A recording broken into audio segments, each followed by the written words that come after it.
Hello and welcome back to the Bird's Eye View podcast. We are here on Thursday, August 8th, and we are very excited to be joined by Toronto Blue Jays prospect, Vancouver Canadians pitcher, and the current Northwest League Pitcher of the Week, Grant Rogers. Grant, thanks so much for taking the time to do this today. Of course, thank y'all. All right, so before we kind of get into everything else, we got to talk about the debut because it was amazing. Setting a high A Canadians record, 8 scoreless innings in your first appearance with the team. Walk us through that a little bit. What was it like kind of getting out there in your first time with Vancouver and just shoving? Well, the first initial thought is the field and the crowd was just something I've never experienced in my life.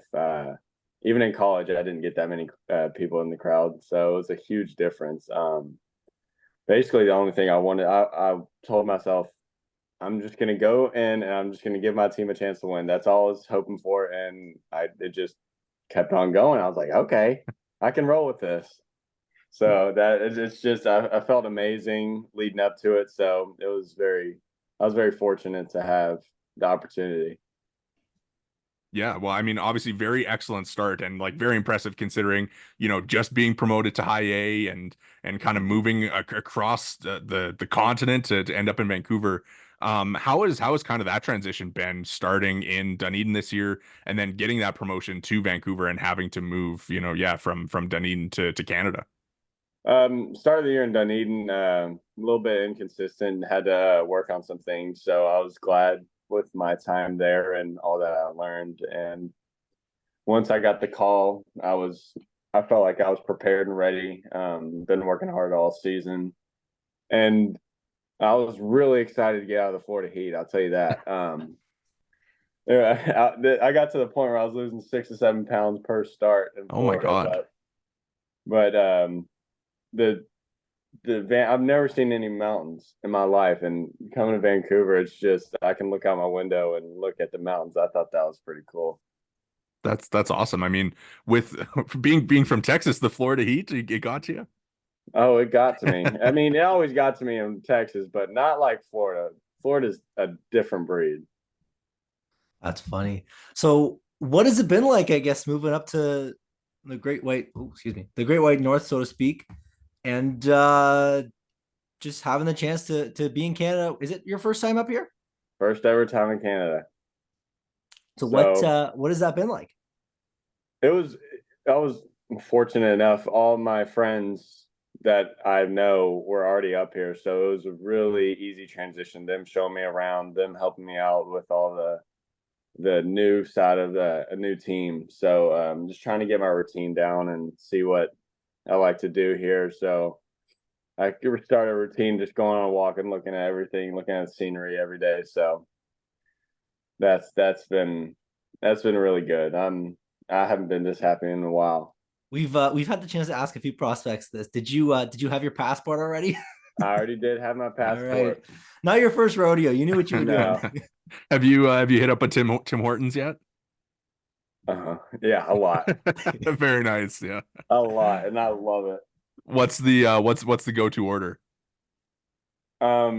Breakfast. I get the chicken sauce, or not chicken, bacon sausage egg wrap. Very nice. For like lunch and dinner, definitely a chicken bacon ranch wrap. Yep. That's a go-to.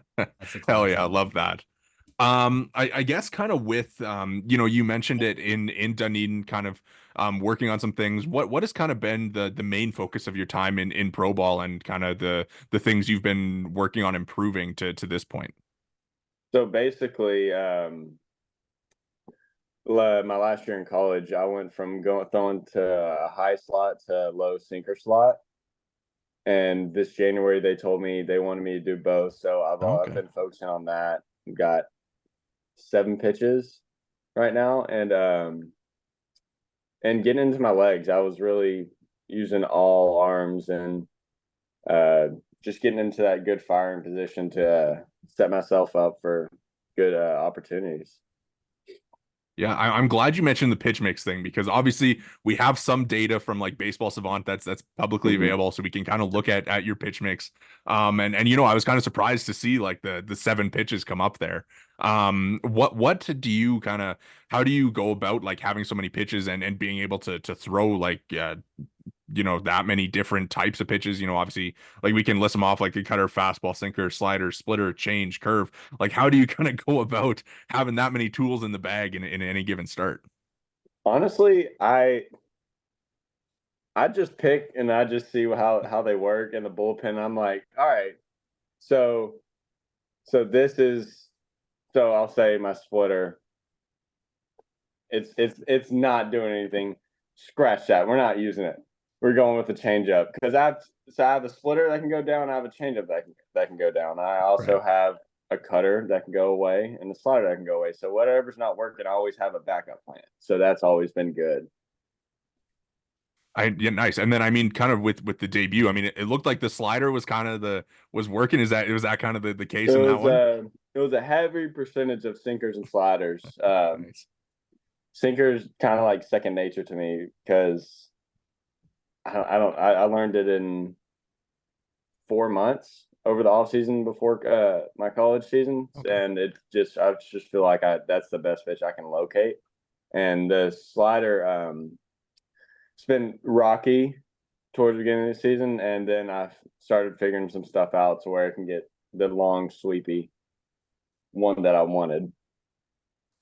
So, granted, I'd be curious because, like we kind of were saying, like this deep pitch mix, how has that kind of evolved, since you were ultimately drafted? And also, you're in Dunedin with the player development complex. Is that something that you've been able to take advantage of, or while you were there, kind of tinkering and stuff like that? Or has it been Yeah, more I of kind of, mean, I've tried a curveball, which I it's so hard for me to throw a curveball because I'm so used to my fingers, my hand going like this, and I can't get that. So, I mean, middle of the season or towards the beginning of the season, they said, "Hey, try a splitter." Tried it, started working. I'm like, "Okay, I'll take that. I'll put that in there."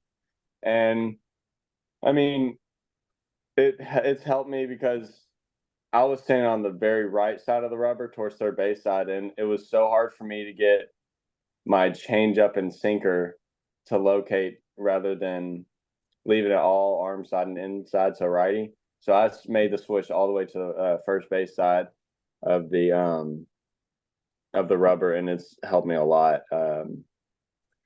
They also helped me with my pitch shapes, getting that slider.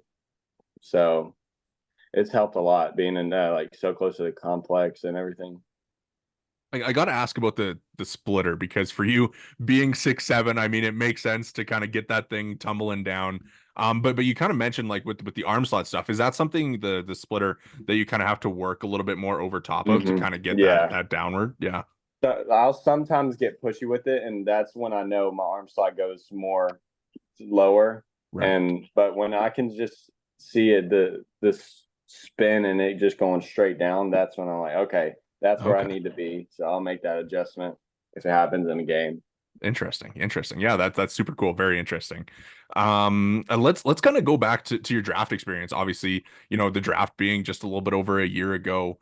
For you coming out of McNeese State, I mean, probably best pitcher in program history there, I think is safe to say. What was kind of your draft experience like and were the Blue Jays kind of on your radar as a potential landing spot? Well, the Blue Jays were the first ever team to reach out to me Okay. the year before I got drafted. So I thought that was really cool and a full circle moment. And I mean, it was hectic. I knew I had a chance to go at the beginning of the season, but I was like, okay, I got to do well. It's gonna be fine. Maybe indie ball, and then I started getting through the season. I'm like, okay, there might be a chance. And I got through the season. I'm like, okay, just give me a good opportunity to a place where that values me and will progress me. And I couldn't have gotten drafted by a better team. Done nothing. I haven't degressed. I have done nothing but, in my opinion, just shot up, and it's amazing that I was fortunate to get drafted by the Blue Jays. Well, Grant, I'd be curious, kind of you mentioning it. Maybe it's a silly question, but like, what's it like being a helium prospect, so to speak? You know, did you kind of get a sense that things were going in the right direction? You knew things were kind of progressing like that? I think the whole turnaround was once I started getting in the weight room. That's a huge deal. That was a huge deal for me, and it was greatly needed. And because I never, and I mean, I never enjoyed lifting in college and high school, but once I got here and I saw what I could do and how much like stronger I could get, I just took it and ran with it. With kind of, obviously us being a year out from your draft, I'm curious what the like welcome to professional baseball experience was for you. If you've kind of had a moment like that where you're a little starstruck or anything like that. Um, so I had I'll give you two. So we're playing St. Lucie, and some of my family were here, and I think I gave up three home runs in one game. And one of them was about 436 feet. I was like, okay, don't throw that there. Yeah. And then I got to play with Joey Votto. That was really cool. It Yeah. was an awesome experience.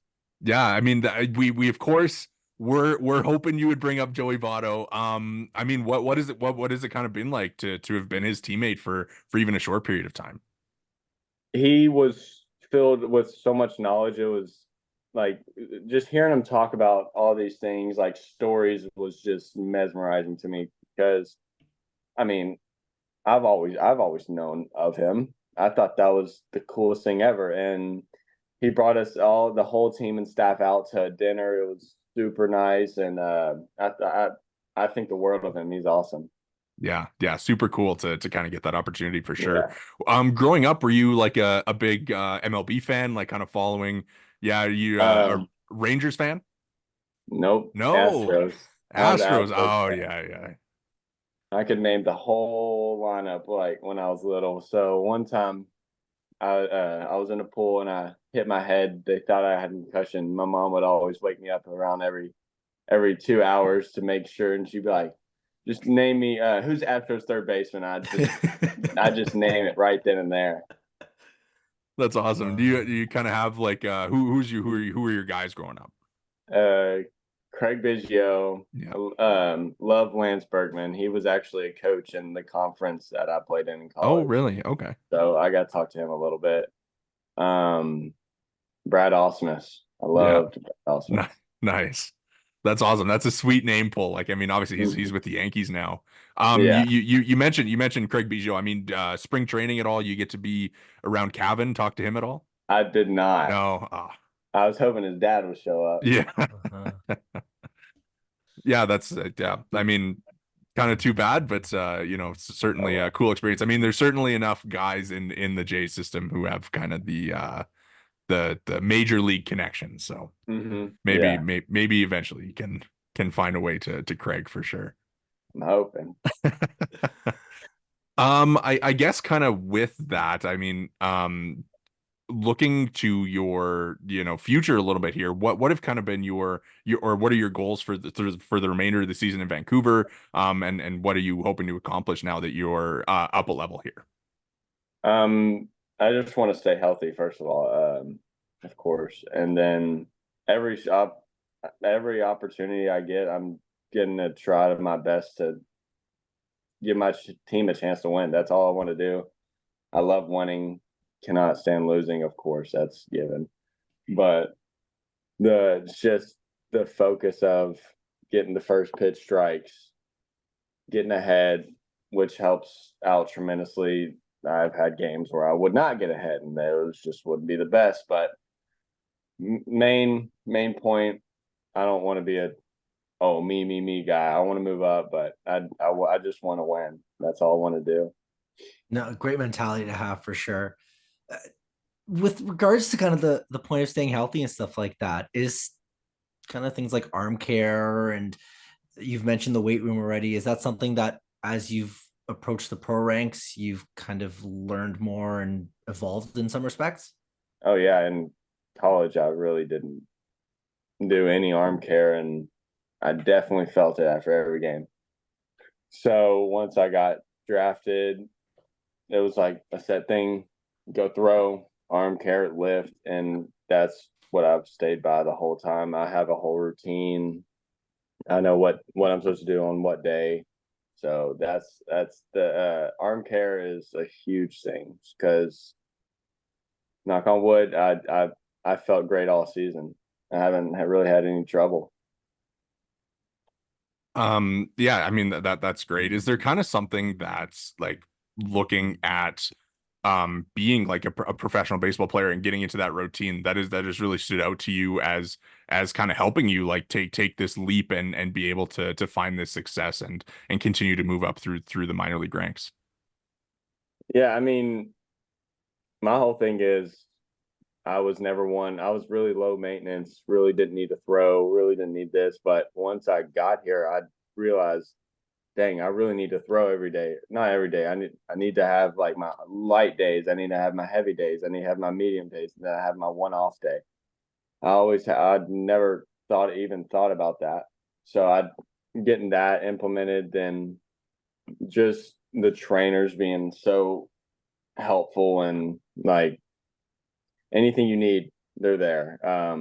Nutritionists, I can't thank the nutritionist enough. I've lost maybe 20 pounds already since spring training, and it's turning into good weight. So Yeah. so I'm feeling the best I've ever felt in my entire life. It with I mean kind of back to moving to Vancouver a little bit kind of in the same vein here. What I mean obviously the NAT historic facility and everything like that. What is kind of the behind the scenes there look like and kind of the facilities look like for you guys? So currently they are building us a new clubhouse. So Okay. we're in I think like a portable building. Sorry, Jerron Watts Brown keeps on calling me. That loser. So we're in a portable building, and I mean they're giving us the best that they have. Jeez, Jerron. If you So need to they're take giving it, us if you need to take it, no, I do we can not need to break. take it. You can wait. So they have us in portable buildings. I mean, for what we have, it's really nice, and I really don't even care if we have a locker room. The field, the fans, the environment's just enough for me, and I Yeah. love it. Well, we've heard from even other people we've had on that it's like the Canadians, it's a really like fun place to play. They're really into their club. Like it's a great environment.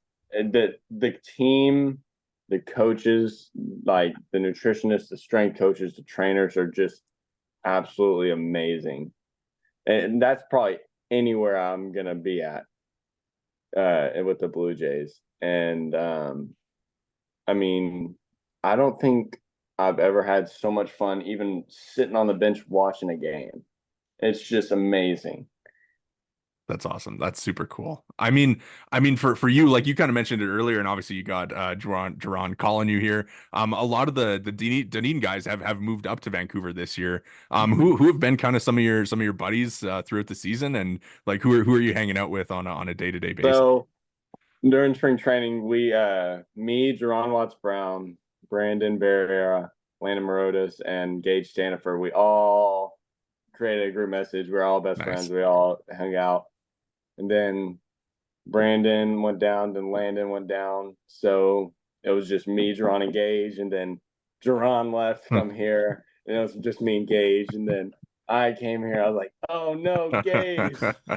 And but yeah, Jerron and that group of guys have really became some of my best friends, and it's awesome. That's awesome. Yeah, really, really cool to hear. Like, I mean, I can't imagine just the general environment of like getting the chance to come up together. Like, I mean, you get drafted together and you Mhm. get to move your way through the minors and kind of get to develop relationships with all these different people. Like, just must be like a great experience to do all that. Yeah. Mhm. Kind of with that as well. I mean, now that you're in Vancouver, is there kind of anybody that like gave you a heads up on your way, like what to expect or kind of anything like that? Yeah, Jerron. I asked him to lay. I said, lay it, just lay it on me. What am I about to get into? And he just told me how we do things here, and he's helped me a lot. He showed me around. So did Che Yeager. He helped me Nice, out a lot because he was my spring training roommate. nice. And yeah, I mean, the team, the whole team is really helpful and welcoming. So Yeah. that's really good. How much of a continuation is there between levels? Like, I mean, how much of, like a strategy difference is there from the Dunedin Blue Jays to the Vancouver Canadians? Like, was there a lot of catching up that you had to do, or is it all kind of generally the same level to level? I mean, in my opinion, the hitters have a better approach here. Like I actually have to. I always have to focus on where I'm throwing it, but here I'm like, okay, I have to get it here. If I leave it here, it's not going to go well. So that was a big difference, and I mean that was just from a first start. So I guess we'll see on Saturday how that goes. Hopefully that goes well. No, I'm sure it will. But so you've mentioned that kind of the call it the need to be more sharp, whatever it may be. Obviously, you've only made the one jump so far, but what is that kind of progression level to level like? Just speaking strictly kind of on the field, what you mentioned again the sharpness or whatever you may call it, but what other kind of vibes do you kind of get? That people here take their job seriously and they really care about the process that goes into it, the process that goes into each and every single game, from getting there, doing your prep work, then you're going straight into plow ball routine. And even position players, they're out there before us getting ground balls, hitting in the cages, then they go hit on the field. I think it's a cool process how serious and but laid back, not laid back, but serious but fun. Everyone makes it. Is there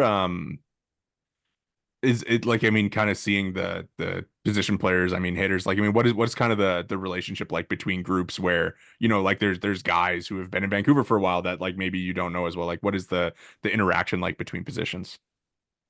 I mean, there's obviously some like the pitchers are always talking to each other, hitters are always talking to each other. But I feel like we have a pretty good gel. Like when we're all in the locker room, we're all talking. Like we all have lockers by each other, Yeah. so always chatting it up and talking a bunch of jokes. I see whenever I watch the Canadians game, I know there's like the starting pitching bench outside of the dugout there. What's it like Yeah. being in that group? So it's awesome. So I think it was Tuesday, the night when we won 19-2. Yeah. So it was me, Connor O'Halloran, Jerron, and Patrick Gallagher. So we're all talking. We were talking about Game of Thrones because it was Yeah. already 15-2. We're talking about Game of Thrones, and I'm getting seeds and I'm putting into Connor's hoodie, and then Jerron catches on, so he puts some in. Then we'll put some pretzels in, and then Jerron at the end he said, "All right, let's put on our hoodies real quick." And Connor goes and put on his hoodie, and just seeds just start falling down. So the vibe right there is really fun, and I Yeah. love it. Oh, that's so fun. Love that. Love kind of the inside baseball stuff for Mm-hmm. sure. Yeah. I guess before we let you go, I mean, obviously Northwest League Pitcher of the Week, like pretty cool to do that in your first outing. Was there kind of anybody that you heard from that reached out after that kind of stood out to you, or anybody that was really excited about that? No, I mean, no one like really big, but just the support from my friends and Yeah. family and all my teammates and the coaches and everything. But it's really funny, or because my first start at the Division 1 level got pitcher of the week. The Okay. next year, first week of the season, got pitcher of the week. Of course, it didn't happen in Dunedin, but it was pretty cool to have Yeah. it happen here. So everyone was really supportive, and they showered me with welcomes, with good jobs and everything. So it was awesome. Was there kind of like anything that represented to you? I mean, about being at that level and earning that honor like so quickly. Like what did that represent to you? Just the progression from me not even wanting to lift or wanting to throw to loving it and enjoying my job and going to the field every day and with a smile on my face and ready to get after it. Okay, last one for you here because doing some research for the pod, kind of trying to find some information, and of course we pull up YouTube and search up and we find up an interview of you after you got drafted. And I mean, the first thing that you say in this interview is that you have a fear of birds. Yes. So that all stemmed back to when I was a little kid, went in my playhouse, got attacked, got pooped on, all that. I just can't stand it. I was walking the other day to the store and there was a big crow right there, and I sprinted. I was gone. That was probably the fastest I ever ran. I can't stand it. So funny enough, I also have a fear of birds that I have been, very mocked for in the past. I got chased by a peacock at the zoo when I was little, just terrifying. That's And terrifying. so I'm curious for you. I mean, ending up with the Blue Jays, I mean, there's what, 3 or 4 bird teams. Like, I mean, how does your thought process go with it being a bird team? I try not to stare at my hat too much, but I'm glad I got a little C with the maple leaf on there right now. So, I just will never go near a bird, and I always get mocked. And Nico Deschamps will always just get in my ear and just start making bird noises, and I just don't like it. Oh goodness. Oh man, that's so awesome. Love that. Well, Grant, we really appreciate you giving us so much of your time. This was great. Congratulations on the success, the great beginning to your pro career. And we wish you the best of luck moving forward. I appreciate y'all for having me. Yeah, great. That'll be it for us here today at the Bird's Eye View podcast. Thank you so much for listening. Make sure to subscribe and follow wherever you get your podcasts, like and review on YouTube. You can follow us all on Twitter. I am at Worden_Zach. Jori is at Jori Negin-Shecter, and the pod is at BEV_pod. Thank you so much for listening, and we'll catch you next time.